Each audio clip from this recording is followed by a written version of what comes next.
Pokémon, Pokémon, Pokémon. There's no way you don't know it, because everyone does. Pokémon is the highest grossing franchise in history, and spans across so many mediums from games and TV shows to toys and merchandise. But let's say you've never played a Pokémon game. It's just something that passed you by, but now you have an interest in trying it out for yourself. Well, trying to get into Pokémon is a bit daunting for any newcomer. There's so many different games out there.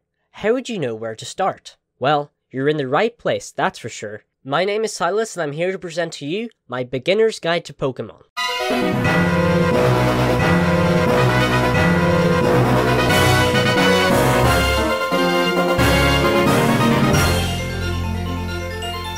When it comes to getting into Pokémon, your first question is probably, what's it all about?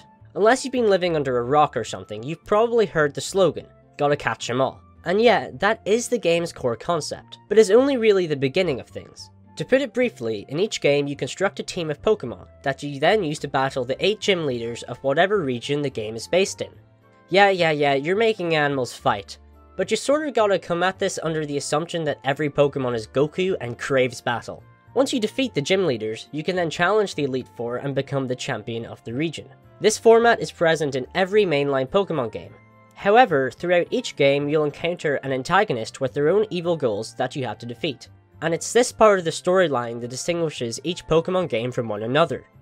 Oh yeah, the battles are turn-based, so if that's not your thing, maybe steer clear of Pokémon. Of course, the games have their own meta, the surface level of this being Pokémon types. Each type is weak to another, so like, fire is weak to water and all that stuff. There are 18 types, and sometimes even I get the weaknesses jumbled up. But if you're just playing through the story, you won't really have that much of a problem with types. So whilst it's okay to build your team off of which Pokémon you think looks cool or cute, you should try aim for a decent amount of type coverage to make your life easier. Each Pokémon also has their own set of stats, attack, defense and all that stuff, but you only need to worry about that if you're a filthy tryhard.